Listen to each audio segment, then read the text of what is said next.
함께 인사하겠습니다. 잘 나오셨습니다. 성도님 얼굴만 봐도 은혜가 됩니다. 사랑하고 축복합니다. 네, 감사합니다. 오늘은 사도행전 7장 37절에서 43절 말씀 우리가 읽었는데요. 본래는 18절 말씀부터 함께 우리가 나누도록 하겠습니다. 모세를 보면 예수님이 보입니다. 모세를 보면 예수님이 보입니다. 라는 제목으로 말씀의 은혜를 함께 나누겠습니다.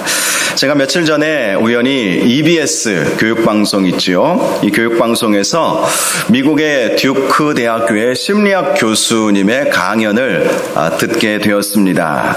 그분의 강연 중에 여러 가지 말씀들을 하셨는데 참 좋은 말씀들을 하시더라고요. 제가 두 가지를 제가 주목한 것이 있습니다. 첫 번째, 이 심리학 교수이기 때문에 첫 번째는요. 사람들은 먼 훗날의 일에 대해서는 이성적으로 판단을 하지만 당장 눈앞의 일은 감성이 앞선다는 것입니다. 이런 예를 들었어요. 한 달 후 혹은 1년 후에 사과나 초콜릿 중에 무엇을 선택할지 고르라고 한다면 한 달이나 1년 후이기 때문에 주로 사람들은 건강을 생각해서 사과를 고르게 된다고 해요. 그런데 지금 당장 눈앞에 사과하고 초콜릿을 놓고 무엇을 먹겠느냐라고 물어보면 주로 대부분 초콜릿을 고른다는 것입니다.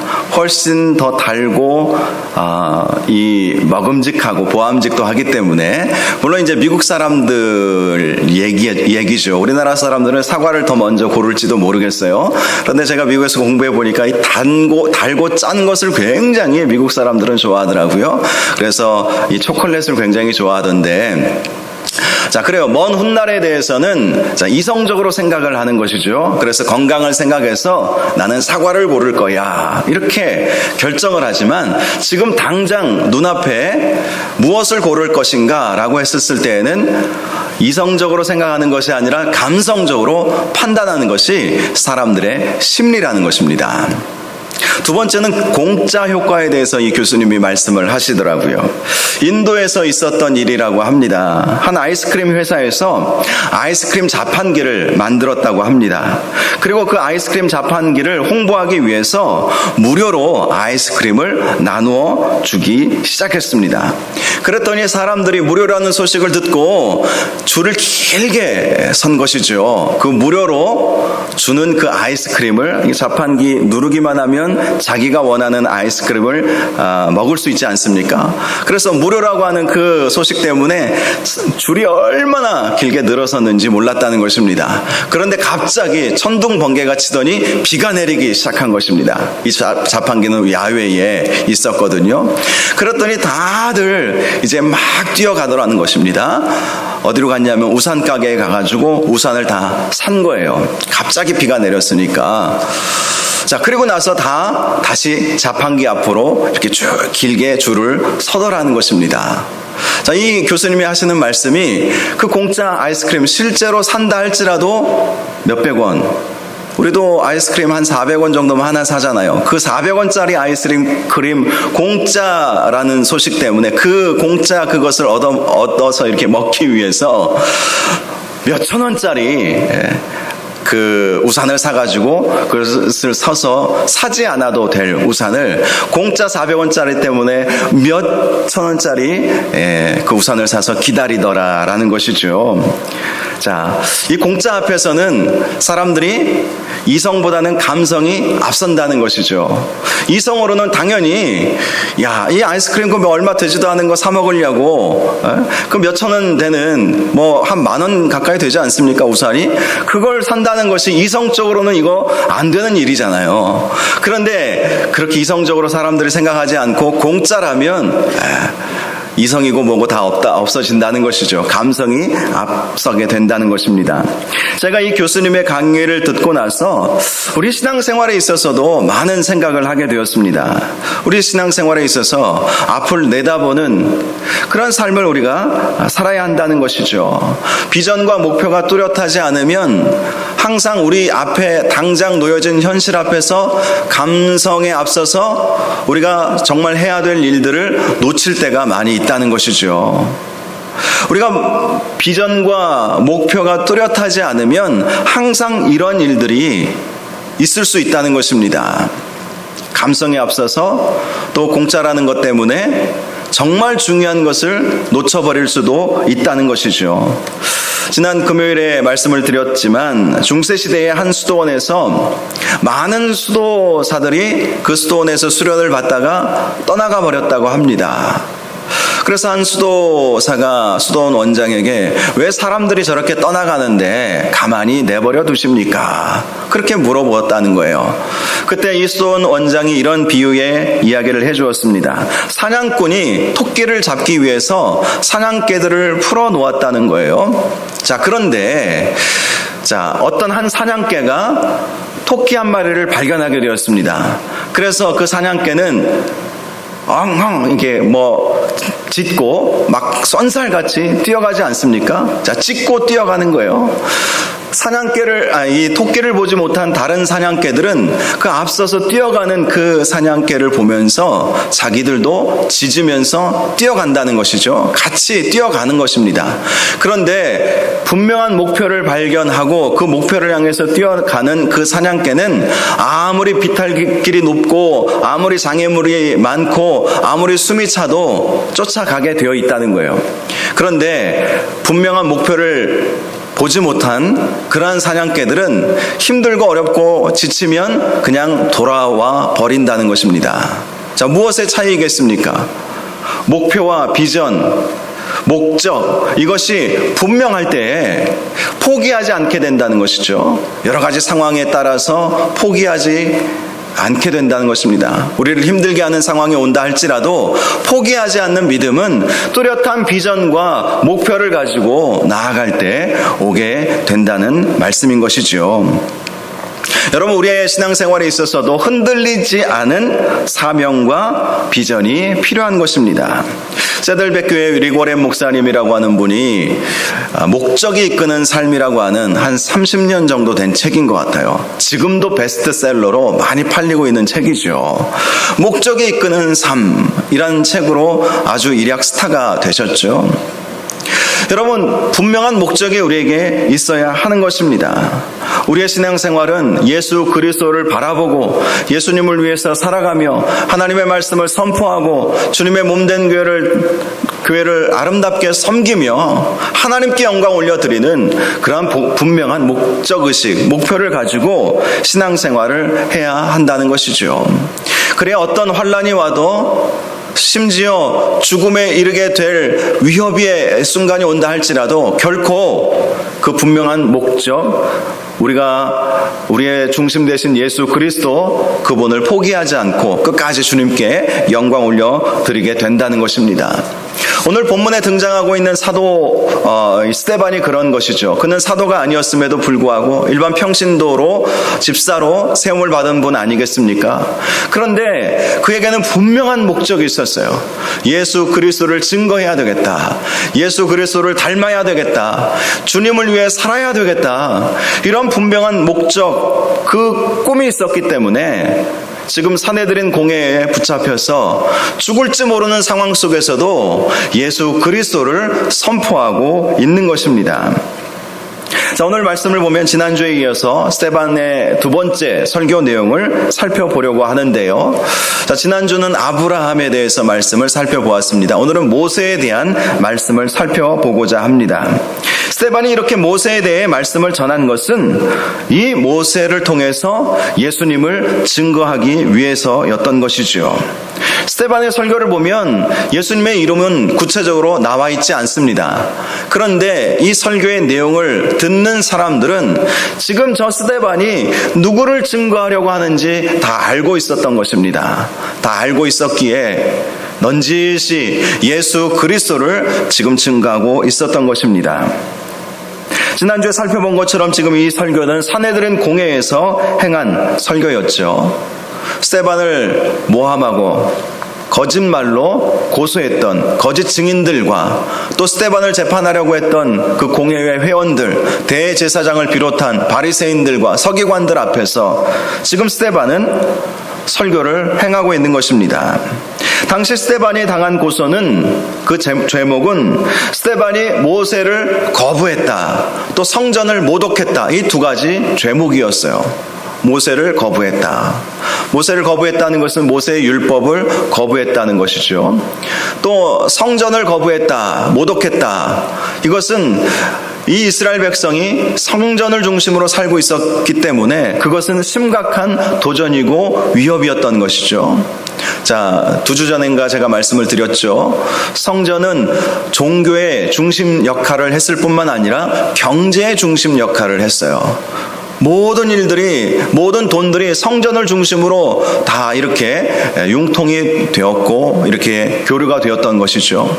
그러니 성전을 모독하는 것처럼 보여지는 이 스데반의 모습을 당시 유대인들은 용납할 수가 없었던 것입니다. 또 모세의 율법은 이스라엘 백성들의 삶의 철학이었고 삶의 기준이었죠. 그런데 스데반과 초대교회 사도들을 비롯해서 이 모세의 율법을 거부하는 것처럼 보여졌기 때문에 이 스데반을 지금 붙잡아서 사도들도 붙잡아서 그들을 위협하고 협박했던 것처럼 스데반을 지금 그렇게 하려고 데리고 왔던 것입니다. 그런데 아시겠지만 스데반은 위협과 협박 정도가 아니라 돌에 맞아 죽게 되었죠. 제가 어떤 분들의 그 스데반에 대한 분석을 제가 들어보니까 이런 우스운 이야기를 하시더라고요. 스데반이 왜 돌에 맞아 죽었을까? 그것은 스데반의 설교가 길었기 때문이라는 거예요. 여러분, 성경에 나와 있는 설교문 중에 스데반의 설교가 가장 깁니다. 너무 길었기 때문에 돌에 맞아 죽었다. 여러분, 전혀 안 웃으시네요. 자, 이렇게 우스개 이야기를 하시더라고요. 그런데 실제로 스데반의 설교가 길었기 때문이기도 하지만 스데반의 설교는 아주 강했어요. 강했습니다. 아주 신랄하게 유대인들의 그 죄악을 일목요연하게 지금 지적하고 있었던 것이죠.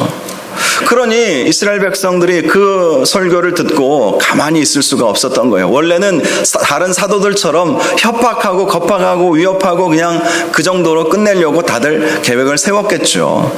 그런데 스데반이 쉬지 않고 정말 이 살아계신 하나님의 말씀을 옳은 말만 이렇게 전했기 때문에 이 사람들이 돌을 들어서 스데반을 쳐 죽이게 되었다는 것입니다. 자, 오늘 이제 모세에 대한 말씀을 함께 나누려고 하는데요. 자, 먼저 18절과 19절을 보면 요셉을 알지 못하는 새 임금이 애굽 왕위에 오르매 그가 우리 족속에게 교활한 방법을 써서 조상들을 괴롭게 하여 그 어린 아이들을 버려 살지 못하게 하려 할세. 이렇게 말씀하고 있습니다. 이 내용은 출애굽기 1장 내용을 보면 잘 아실 수가 있습니다. 자, 많은 학자들이 요셉이 애굽에서 총리를 했었던 때가 이 애굽에는 힉소스 왕조라고 하는 이 왕조가 다스렸던 때라고 말합니다. 이 힉소스 왕조는 수리아와 아시아에서 이주해 와서 북애굽을 정복한 이방 왕조였습니다. 여러분, 중국 역사를 보면 중국 한족이 중국 전체를 다스리지 않았던 때가 있었죠. 몽골족이 다스렸을 때 원나라라고 불렀습니다. 중국 원나라. 그러나 중국 한족이 다스린 것이 아니라 북방 민족인 이 몽골족이 다스렸죠. 여러분, 청나라는 어느 민족이 다스렸죠? 만주족이 다스렸죠. 중국 한족이 다스린 나라가 아니에요. 자, 그런 것처럼 애굽의 그 수천 년의 역사 가운데에서도 이렇게 이방 민족들이 다스렸던 때가 있었는데 그것이 바로 힉소스 왕조가 대표적인 왕조였습니다. 이 힉소스 왕조는 주전 1674년에서 1560년까지 약 한 110에서 한 150년 사이 그렇게 다스렸던 왕조였어요. 그때 애굽이 이 요셉이 애굽에 들어가게 된 것이고요. 같은 이방인 출신이었기 때문에 요셉을 애굽의 총리로 세우는 데 있어서 아무런 거리낌이 없었다는 것입니다. 자, 그래서 요셉이 애굽의 총리까지 될 수 있게 되었다는 거예요. 자, 그런데 세월이 흘러서 이 힉소스 왕조가 무너지고 역사적으로 보면 애굽의 18왕조가 세워지게 되었다고 합니다. 자, 이 18왕조는 힉소스 왕조의 이 그런 어떤 영향을 다 이제 없애려고 하지 않겠습니까? 그 중에 이스라엘 백성, 히브리 민족을 굉장히 경계하게 되었어요. 힉소스 왕조와 히브리 사람들, 이스라엘 민족은 굉장히 친밀했던 관계이지 않았습니까? 이 히브리 사람들은 힉소스 왕조의 혜택을 받았던 민족이 되었던 것이죠. 그리고 숫자도 400년 만에 엄청 불어났어요. 75명으로 시작한 이 이제 야곱의 자손들이 자 400년이 넘어가면서 약 한 200에서 250만 정도로 이렇게 불어나게 된 것 아닙니까? 400년 만에 75명이 이렇게 250만까지 불어날 수 있을까? 제가 계산기를 한번 두들겨 봤습니다. 한 남자당 10명씩만 낳아도, 당시는 12명 그 자식도, 야곱도 12명의 아들을 낳지 않았습니까? 자, 그렇게만 낳아도 충분히 한 4세대, 5세대면 충분히 가능하겠더라고요. 그러니까 75명으로 시작해서 400년 만에 250만 명의 인구가 된다는 것은 얼마든지 가능한 일이죠. 자유주의 신학자들은 있을 수 없다고 이야기하지만 숫자적으로 이렇게 계산을 해보면 충분히 가능한 이야기인 것이죠. 자, 이렇게 숫자적으로 불어난 이 히브리 민족을 자, 새롭게 등장한 이 애굽 18왕조가 가만히 둘 수 있었겠습니까? 그래서 그들에게 심한 노역을 시키죠. 주로 어떤 노역을 시켰겠습니까? 이 피라미드와 같은 거대한 건축물들을 짓는 일을 시키지 않았겠습니까? 그러니 얼마나 힘들었겠어요. 거기에다가 아들을 낳으면 죽이도록 이 애굽의 왕이 명령하지 않았습니까? 자, 바로 그때의 말씀을 보면 모세가 태어나게 되었다는 것입니다. 이 모세는 20절을 보니까 하나님께서 보시기에 아름다웠던 아이였습니다. 이 아름다웠던 아이다. 이것은 하나님께서 이 아이를 귀하게 쓰실 계획을 가지고 있었다는 것이 얼굴에 증거되었다는 것이죠. 결국 당시 애굽 왕은 이스라엘 남자아이들을 다 죽이라고 명령했지만 모세의 부모는 이 아이를 석 달 동안 숨기게 되었죠. 그러다가 석 달 이후에 더 이상 숨길 수 없어서 이 아이를 애굽 나일강에 이 상자에 담아서 떠내려 보내게 되었습니다. 그때 그 모세가 담겨진 그 상자를 누가 발견하게 되었습니까? 애굽 바로의 공주가 그 상자를 발견하게 되었죠. 그리고 그 상자에 있는 그 아이를 보고 불쌍한 마음이 들어서 그 아이를 데려다가 자기의 양자로 그렇게 키우게 되었던 것입니다. 자, 그렇게 해서 모세가 정말 이 전적인 하나님의 주권, 하나님의 역사하심으로 죽을 수밖에 없는 아이였지만 애굽의 왕궁에서 왕자로 자라나가게 되었다는 것입니다. 이것은 하나님의 놀라운 섭리였죠. 자, 22절을 보면 모세에 대해 이렇게 말씀합니다. 모세가 애굽 사람의 모든 지혜를 배워 그의 말과 하는 일이 능하더라. 자, 이것이 하나님께서 모세를 주목하고 쓰신 이유 중에 하나였죠. 그는 애굽 왕궁에서 모든 세상의 지식을 다 섭렵할 수 있게 되었다는 것입니다. 왕족이었기 때문에, 비록 입양한 양자였지만 왕족 대우를 받았기 때문에, 그리고 그 모세의 양어머니가 당시 굉장한 권력가였어요. 정치적 야욕도 큰 여인이었던 것이죠. 그러니 함부로 할 수가 없었던 것이죠, 모세를 향해서.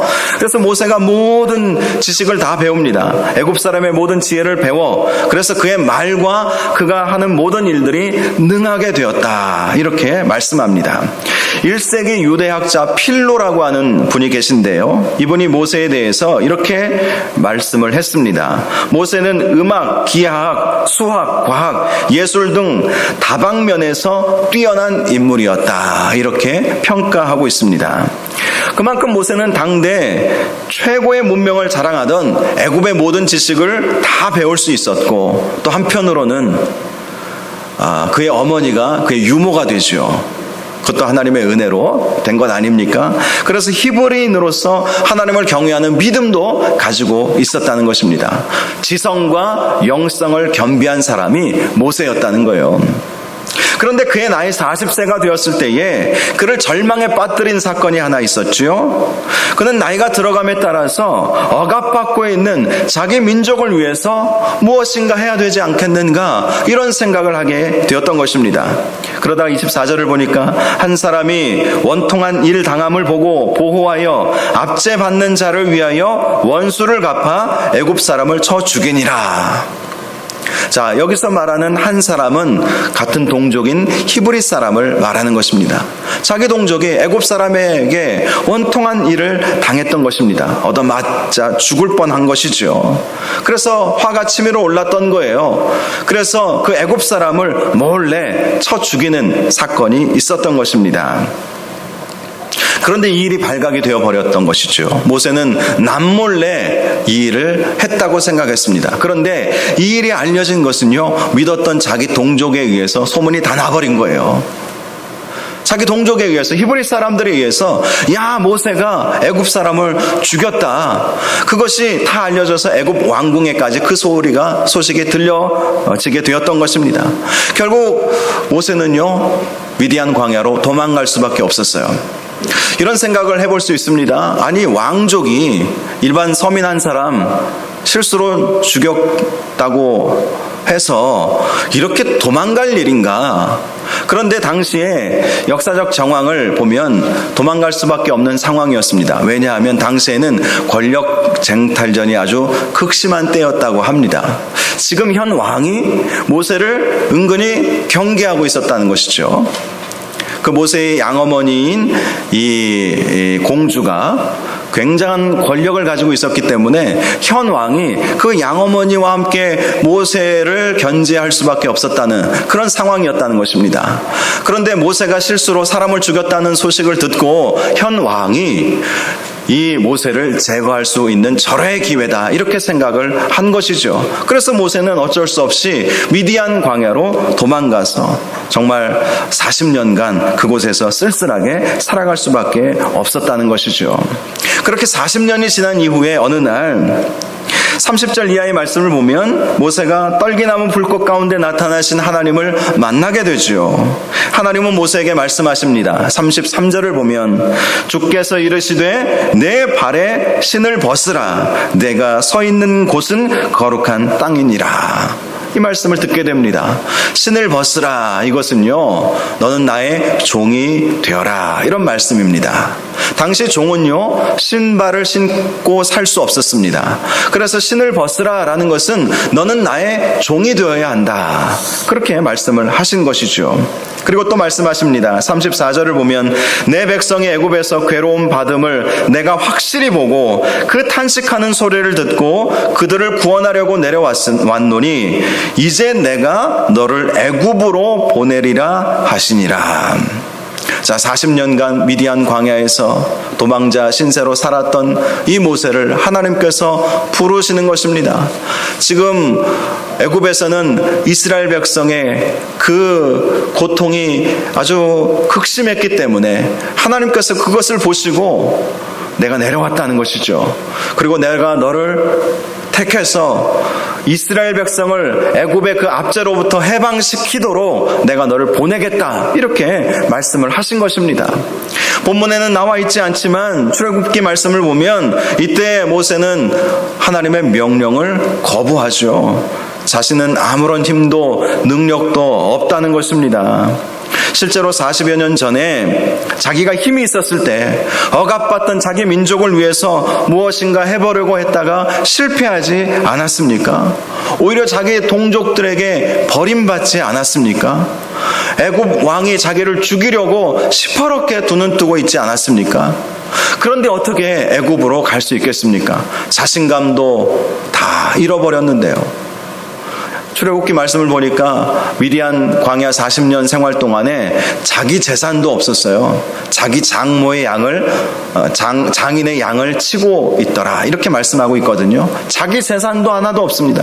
가진 것도 없고 자기가 배운 것은 40년 지나면, 여러분, 어떤 분이 이런 말씀을 하시대요. 아무리 30, 40대에 이렇게 많은 것을 배워도 70이 넘어가면 지식의 평준화가 된다, 뭐 그런 이야기도 하시더라고요. 자, 이제 80이 넘어간 모세의 나이였습니다. 그러니 과거에 애굽에서 배웠던 그 지식을 얼마나 가지고 있었겠습니까? 잊어버려도 한참 전에 잊어버리고 말지 않았겠습니까? 자, 그러니 자기는 자격이 없다는 것이죠. 그런데 하나님은 그를 끝까지 설득해서 그를 보내시죠. 35절에 이렇게 말씀합니다. 누가 너를 관리와 재판장으로 세웠느냐 하며 거절하던 그 모세를 하나님은 가시떨기 가운데서 보이던 천사의 손으로 관리와 속량하는 자로 보내셨다는 것입니다. 자, 모세는 히브리 민족 동족에게도 버림을 받았어요. 애국 왕가에도 버림을 받았습니다.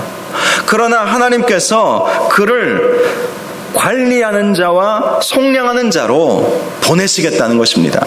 아무리 내가 자신감이 없고 실패와 절망 가운데 있다 할지라도 하나님께서 이 모세를 쓰시겠다는 것이죠. 그렇습니다. 우리의 실력의 유무와는 상관없이 하나님께서 쓰시겠다고 하시면 우리는 쓰임 받을 줄 믿으시기 바랍니다. 누가 하나님께 쓰임 받을 수 있습니까? 하나님께서 택하시고 부르시고 하나님께서 은혜 주시면 누구든지 쓰임을 받을 수 있다는 것이죠. 그래서 모세가 이렇게 쓰임을 받게 되죠. 그리고 10가지 재앙을 내리고 이스라엘 백성을 끌고 출애굽하게 하죠. 그리고 홍해를 건너고 40년간 이스라엘 백성을 인도하는 사명을 감당하게 되었던 것이죠. 스데반이 이렇게 모세에 대해 자세하게 말씀한 이유는 두 가지입니다. 첫째는 그가 거짓 증인들이 말한 것처럼 모세를 자신은 거부하고 있지 않다. 나는 모세에 대해서 이만큼 잘 알고 있다. 잘 알고 있다는 것은 이만큼 나는 모세를 존경한다라는 것을 말하고자 했던 것입니다. 그런데 두 번째 이유가 실제로 스데반이 증거하고자 했던 그 목적을 가지고 있었던 것이죠. 바로 이 모세를 통해서 예수 그리스도를 소개하기 위해서였다는 것입니다. 그 사실을 오늘 우리가 읽었던 37절 이하의 말씀을 통해서 알 수가 있습니다. 먼저 37절을 보면 이스라엘 자손에 대하여 하나님이 너희 형제 가운데서 나와 같은 선지자를 세우리라 하던 자가 곧 이 모세라.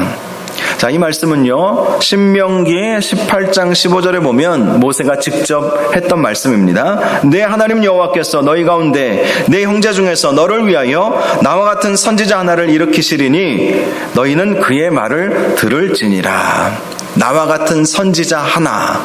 모세가 예언했던 나와 같은 선지자 하나가 누구이겠습니까? 메시아이죠. 자, 이스라엘 백성들은 모세가 말했던 나와 같은 선지자 하나, 그분을 메시아라고 생각하고 기다리고 있었어요. 그런데 당시 유대인들은 아직 메시아가 오지 않았다고 생각했던 것이고, 초대교회 성도들은 모세와 같은 선지자 하나가 누구라고 믿었다는 것이죠? 예수님으로 믿었던 것이죠. 자, 그래서 스데반은 지금 나와 같은 선지자 하나, 그분이 바로 예수 그리스도이심을 유대인들에게 증거한 것입니다. 당시 유대인들은요, 예수님이 자칭 메시아라고 했다는 그 이유 때문에 십자가에 못 박아 죽게 하지 않았습니까? 그래서 스데반이 모세가 앞으로 나와 같은 선지자 하나를 세울 것인데 너희는 그의 말을 들을지어다 라고 했던 그 말씀을 기억하라고 그렇게 말씀한 이유가 무엇이었겠어요? 바로 예수 그리스도께서 모세가 예언하신 나와 같은 선지자라는 사실을 알려주고 싶었던 것이죠. 그런데 그의 말을 들을지어다라고 했지만 이스라엘 백성들은 예수의 말을 듣지 않았던 것입니다. 그것을 지금 지적하고 있다는 거예요. 자, 또 38절을 보면 시내 산에서 말하던 그 천사와 우리 조상들과 함께 광야 교회에 있었고 또 살아있는 말씀을 받아 우리에게 주던 자가 이 사람이라. 모세가 바로 광야에서 광야 교회를 세웠다는 거예요. 그리고 하나님의 말씀을 광야에 있는 하나님의 백성들에게 가르쳐 주었다는 것이죠. 율법을 받아서 그 말씀을 가르쳐 주던 사람이 바로 모세였다는 것입니다. 자, 이 말씀을 증거한 이유는 예수님이 꼭 이 모세처럼 하나님의 말씀을 광야와 또 산과 평지 또 요단 강가에서 수많은 사람들에게 하나님의 말씀을 전했거든요. 딱 딱 모세와 닮았던 것이죠. 모세를 보면 예수 그리스도가 생각날 수밖에 없었던 거예요. 모세가 하나님의 말씀을 광야교회에 있는 하나님의 백성들에게 가르쳤던 것처럼 예수님도 이 세상에 오셔서 하나님의 말씀을 선포하지 않았느냐? 지금 이러한 이 속마음이 있었던 것이죠. 또 39절을 보면 출애굽 이후에 이스라엘 백성이 모세를 거부한 일을 언급하고 있습니다. 우리 조상들이 모세에게 복종하지 아니하고자 하여 거절하며 그 마음이 도리어 애굽으로 향하였다. 실제로 이스라엘 백성이 모세를 향해서 얼마나 원망했습니까? 먹을 물이 떨어졌을 때에도, 먹을 음식이 다 떨어졌을 때에도, 또 이 광야에서 삶이 힘들고 어려웠을 때 늘 모세를 향해서 원망하지 않았습니까? 차라리 우리를 애굽에 놓아두지, 그랬으면 먹는 거라도 실컷 먹지 않았겠는가.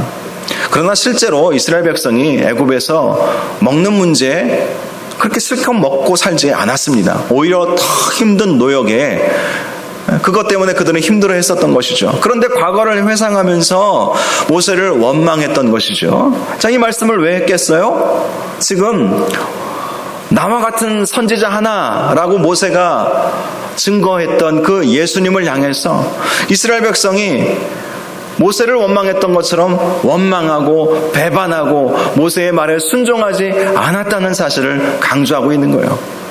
스데반은 이 모세를 통해서 예수님을 보여주고자 했던 것이고요. 실제로 스데반은 그 설교 안에, 그 메시지 안에 모세를 통해서 예수님을 보여주고, 이 모세를 통해서 예수님의 하신 일들, 그리고 이스라엘 백성들의 반응을 이렇게 투영시켜주고 있는 것을 볼 수가 있습니다. 더 나아가서 40절과 41절을 보면 아론더는 이르되 우리를 인도할 신들을 우리를 위하여 만들라. 애굽 땅에서 우리를 인도하던 이 모세는 어떻게 되었는지 알지 못하노라 하고, 그때 그들이 송아지를 만들어 그 우상 앞에 제사하며 자기 손으로 만든 것을 기뻐하더니, 자, 이스라엘 백성이 모세 시대에 얼마나 모세를 힘들게 했는지, 하나님을 힘들게 했는지, 그것을 지금 지적하고 있는 것이죠. 이스라엘 백성이 출애굽 이후에 모세가 하나님의 말씀을, 율법을 받으러 시내산에 올라갔을 때 40일 동안 나타나지 않자 모세가 어디 갔는지 우리는 알지 못하겠다, 우리를 인도하였던 하나님을 만들자 해서 모든 금들을 가져다가 금송아지를 만들지 않았습니까? 그리고 그 금송아지 앞에서 이것이 우리를 인도하여 내신 하나님이시다 하면서 그 앞에서 절하고 그를 제사하는 일이 있지 않았습니까? 자, 이 사실을 언급한 것은 하나님께서 보내신 예수 그리스도를 섬기지 않는 이스라엘 백성들을 지금 꼬집고 있는 것입니다. 결국 41절에서 43절까지 말씀을 보면 스데반은 아모스서 5장 25절 말씀을 인용하면서 출애굽 시대에 이스라엘 백성이 하나님 앞에 죄를 짓고, 그리고 하나님은 그들을 외면하신 것처럼 지금의 이스라엘 백성들도 하나님께서 보내신 예수 그리스도를 배반하고 그를 십자가에 못 박아 죽이는 그 일들을 함으로 말미암아 하나님도 지금 우리 이스라엘 백성을 외면하고 계시다, 그것을 지금 말씀하고 있는 것입니다. 이스라엘 백성이 광야 40년간 하나님을 제대로 제사 드리지 않지 않았느냐, 몰록의 장막과 신 레판의 별을 만들지 않았느냐, 이렇게 지적하고 있는 것이죠. 그러한 죄악으로 인해서 이스라엘 백성이 바벨론 포로로 끌려간 것이 아니냐는 것입니다. 하나님의 뜻을 이루어 드리지 못하고 하나님께서 보내신 모세에게 순종하지 아니하고 우상을 섬기는 그런 죄악이, 그 뿌리가 나중에 가나안 땅에 정착해서 이스라엘 나라라고 하는 큰 나라를 만들었음에도 불구하고 이스라엘은 계속해서 하나님 앞에 범죄하지 않았습니까? 결국 그것 때문에 이스라엘은 망하게 되었던 것이고 바벨론의 포로로 끌려가게 되었던 것입니다. 자, 이렇게 복잡한 것 같지만 스데반은 이러한 말씀을 통해서 모세를 통해서 모세가 증거하고자 했던, 또 모세를 통해서 예수 그리스도를 발견할 수 있어야 한다는 것을 강조했던 것입니다. 자, 이 스데반의 설교를 보면 그가 구약 성경에 아주 능통했다는 사실을 알 수가 있죠. 어떤 학자들은 이 스데반이 예수 믿기 전에 가말리엘의 제자였다, 그렇게 말하기도 합니다. 이 스데반에 대해서는 이 성경에 나온 이야기 외에는 우리가 알 수 있는 방법은 없어요. 그는 성령과 지혜가 충만했고 믿음이 충만했던 사람이었고 또 구제와 봉사하는 일에 앞장섰던 사람이었고 초대교회 7집사가 되었고 또 이렇게 설교하고 돌에 맞아 죽었다. 이것이 이제 성경에 나와 있는 스데반의 기록인데, 많은 학자들과 또 전승에 따르면 이 스데반이 이 가말리엘이라고 하는 사람을 나중에 회심시킨 그런 인물이었다고 그렇게 말하기도 합니다. 물론 그것이 억측일 수도 있지만 어느 정도 개연성이 있기 때문에 그런 주장을 하고 있는 것 아니겠습니까? 여러분, 스데반은 모세를 통해서 예수님을 증거하고자 했던 것입니다. 그만큼 스데반은 예수님을 통해서 모세를 통해서 예수 그리스도를 발견하고 그 예수 그리스도를 증거하고자 했던 것입니다. 스데반은 모세를 통해서 예수님을 보았던 것이죠. 당시 유대인들은 모세를 통해서 예수님을 보지 못했습니다. 그러나 스데반은 모세를 통해서 예수님을 보게 되었고 그 예수님을 증거하게 되었다라는 것이죠. 그래서 예수 그리스도 중심으로 살게 되었고 예수님을 증거하는 삶을 살게 되었고 주님의 몸된 교회를 아름답게 섬기며 살게 되었고 예수 그리스도를 증거하다가 돌에 맞아 순교하게 되었다라는 것입니다. 저와 여러분도 언제나 우리 주님을 바라볼 수 있기를 바랍니다. 우리 주님을 바라보아야 하는 거예요. 항상 우리 주님을 생각하면서 살아가야 하는 것입니다. 예수님은 이렇게 말씀하셨어요. 마태복음 11장 25절에 나는 마음이 온유하고 겸손하니 나의 멍에를 메고 내게 배우라. 그리하면 너희 마음이 쉼을 얻으리니. 그렇습니다. 우리 주님은 마음이 온유하고 겸손하신 분이세요. 스데반이 딱 예수님 닮았습니다. 마음이 겸손하고 온유한 사람이 스데반이었던 것이죠. 그의 얼굴이 천사와 같이 빛나지 않았습니까? 저는 이런 생각을 해봐요. 다음 주에 우리가 살펴보겠지만 스데반이 돌에 맞아 순교할 때 그가 예수님을 보지 않습니까? 죽음의 순간에 예수님을 만나요. 어떤 학자는 이렇게 말씀하시더라고요. 하늘 보좌에 앉아 계신 예수님께서 스데반이 돌에 맞아 순교하실 때 일어나셨다. 이런 표현도 하시더라고요. 그래요. 딱 예수님을 닮았기 때문에 예수님을 늘 생각하고 예수님을 증거하고 예수님을 닮아가고자 했던 스데반이 돌에 맞아 순교당할 때 주님은 그 자리에 가만히 앉아 계실 수 없으셨던 것이죠. 저와 여러분이 항상 이 스데반처럼 주님을 바라보며 사실 수 있기를 바랍니다. 주님을 증거하며 사실 수 있기를 바랍니다. 주님을 닮아가시기를 바랍니다. 우리의 삶의 중심은 항상 예수 그리스도가 되시기를 바랍니다. 그분이 우리의 희망이지 않습니까? 그분이 우리에게 구원을 베풀어 주지 않았습니까? 항상 어디서든지 언제든지 우리 주님을 증거하는 복된 삶을 사시기를 주님의 이름으로 축원합니다. 이 시간 우리 함께 찬양하기를 원합니다. 모든 이름 위에 뛰어난 이름 예수는 주, 예수는 주. 이러한 제목의 찬양입니다. 우리 주님은 모든 이름 위에 뛰어나신 분 아니십니까?